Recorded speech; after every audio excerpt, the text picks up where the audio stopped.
7월입니다. 그리고 장마철입니다. 여름을 싫어하는 나는 장마철을 싫어할 이유가 차고 넘칩니다. 일단 아침에 일어나서 습도계를 보면 방 안의 습도가 70이 넘는 것부터 은근 스트레스입니다. 반지하 방도 아니고 1층 주택이지만 옛날 조상님들처럼 방바닥을 땅에서 일정 높이의 기둥 위로 올려서 짓지 않고 땅 위에 바로 집을 올린 탓인지 집의 벽이 아래에 있는 땅의 습도를 그대로 빨아 올리는 것만 같습니다. 그대로 두면 오후쯤이면 집안에서 약간의 퀴퀴한 벽지 냄새 같은 것이 맡아지기 때문에 나는 습도를 확인하고서는 가느다란 한숨을 삼키며 제습기를 틉니다. 선풍기 에어컨을 켜도 모자랄 날씨에 제습기부터 켜다니 하면서 말이죠. 적어도 3시간 정도는 켜두어야 합니다. 제습기를 끄면 결국은 다시 바깥의 습도만큼 습도가 올라가지만 몇 시간만이라도 집안을 건조시켜 주어야 하니까요. 이 외에도 여름과 장마철이 싫은 이유를 다 말하자면 나는 당신이 지쳐 하품을 할 만큼 이야기를 해야 할 테니 그 이야기는 여기까지만 할게요.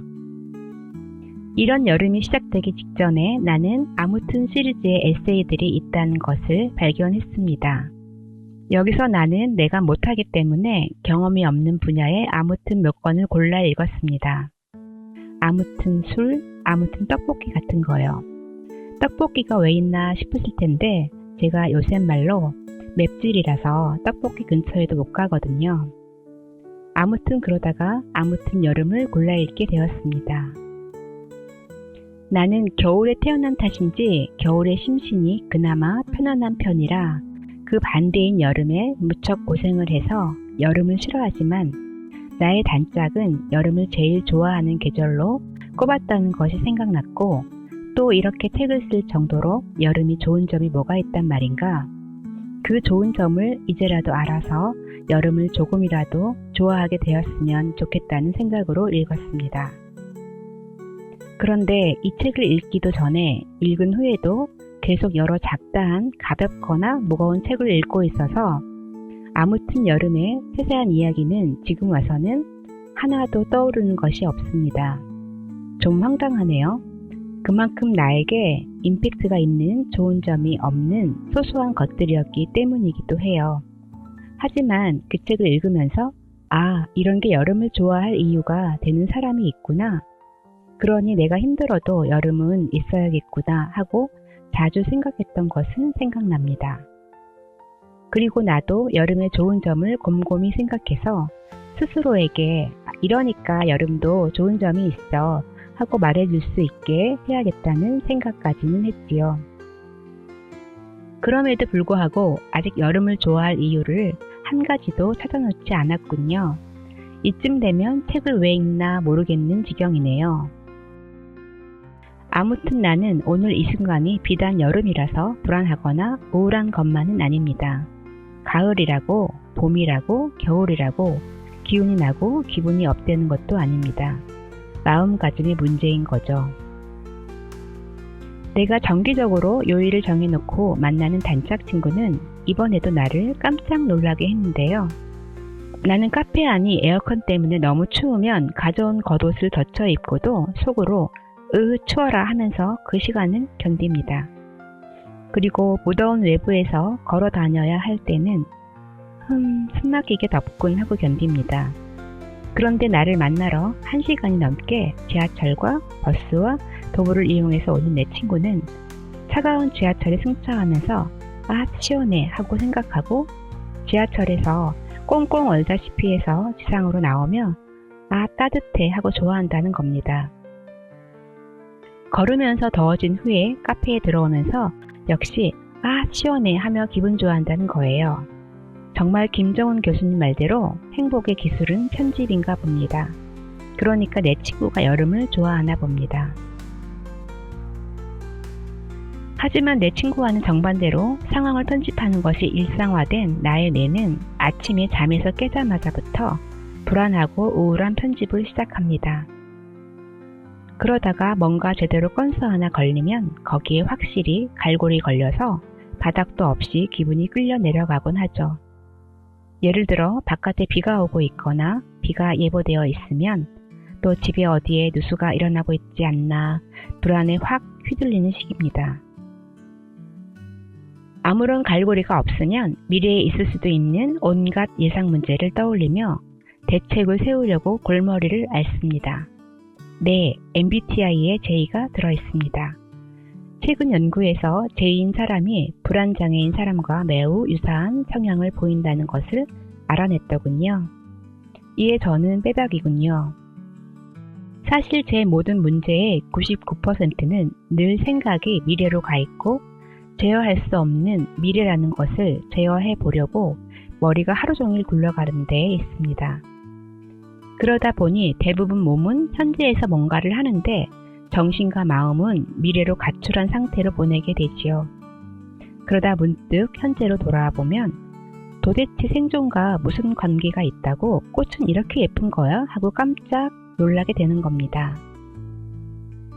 열매와 씨를 맺어서 번성하기 위해서라면 충매화나 풍매화 같은 것은 대충 생겨도 벌레에게 유혹적이면 이미 충분한데 꽃은 벌레에게 보이지도 않는 색감과 감탄스러운 섬세함과 기하학적인 아름다움까지 갖추고 있을 필요가 없지 않나요? 심지어 바람은 눈도 코도 없는데 풍매화조차 왜 그리 이쁜가요? 왜 그리 예뻐야 하나요? 그러다가 최근에 한 인터뷰를 시청하고 저는 심통난 사춘기 아이 같은 머릿속에 작은 균열이 일어나게 되었습니다. 그건 조승현 씨가 책 나는 메트로폴리탄 미술관의 경비원입니다를 쓴 패트릭 브릭뉴와의 인터뷰였습니다. 마침 나는 그 책을 이미 읽은 상태였습니다. 책을 읽기만 했게요? 아닙니다. 저는 타블렛을 곁에 두고 책에 언급된 예술품을 검색해서 작은 화면으로나마 눈으로 음미해가면서 읽느라 시간과 품을 많이 들여서 읽었습니다. 다 읽으니 어쩐지 뉴욕에 가서 매트에 가면 낯설지 않을 것 같은 기분까지 들더라고요. 그랬는데 그 책의 저자가 나와서 인터뷰를 하다니 조승현님 알러뷰입니다. 패트릭은 책보다 소중한 것을 나에게 전해주었습니다.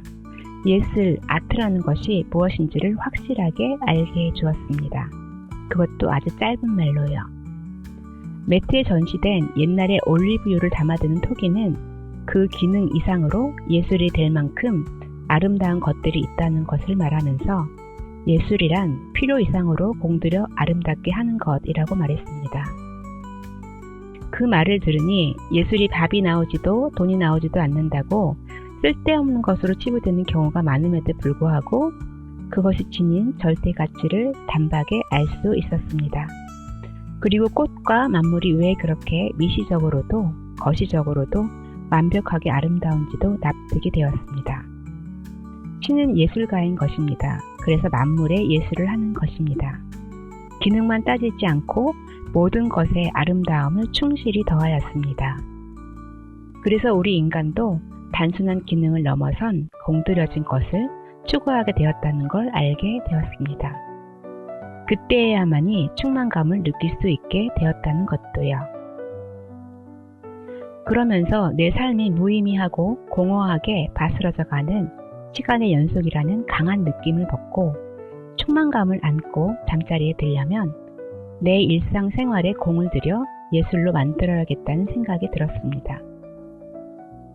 먼저 툭하면 미래로 가서 헤매고 있는 생각을 지금 여기로 데려와서 이 순간에 신이 부여한 아름다움을 만끽해야겠습니다. 설거지할 때 수도꼭지에서 쏟아지는 물의 모양과 소리들 같은 이 순간에 일어나고 있는 것에 좀 더 마음을 두어 해치워야 하는 설거지가 아니라 설거지라는 과정이 갖는 깨끗해지는 과정에 느긋한 몰입으로 그릇 씻기에 공을 들여야겠습니다. 그러면 도자기나 그림 같은 없던 물성을 만들어내지는 못하겠지만 그 과정 안에 심은 나의 정성이 나의 세계를 더 아름답게 만들겠지요. 그러면서 나의 부정적인 편집 방식이 내 친구처럼 긍정적인 편집 방식으로 서서히 변해갔으면 좋겠습니다. 그러면 나는 나의 세계의 예술가가 되는 거 아니겠어요? 아마도 아직 보지 못했지만 일본 영화 퍼펙트 데이즈가 일상을 보이지 않는 예술로 만들어버리는 삶을 잘 보여주지 않을까 기대하고 있습니다. 꼭 보고 그 전체에 젖어 들어가 보고 싶습니다. 마침내 여름이어야만 가능한 좋은 것이 생각났습니다. 그건 거리에서 여인들이 입은 아름다운 원피스 자락에 바람에 날리는 것을 보는 것입니다. 대부분의 여름 원피스들은 무늬가 건강하고 즐거운 패턴인 경우가 많고 소재도 가볍고 하늘하늘해서 어쩐지 마네나 모네의 그림을 보고 있는 기분이 들기 때문입니다. 여인들은 신체를 보호한다는 옷의 기능을 훨씬 넘어선 공들인 아름다움을 보여주고 있으니 생활 속에서 공연을 하고 있는 예술가들인 셈입니다. 또 그리고 여름이라는 것이 있으니까 제가 이렇게 여름에 대한 이야기를 할 수 있다는 것 자체도 좋은 점이네요. 오늘은 여기까지입니다. 다음에 또 만나요.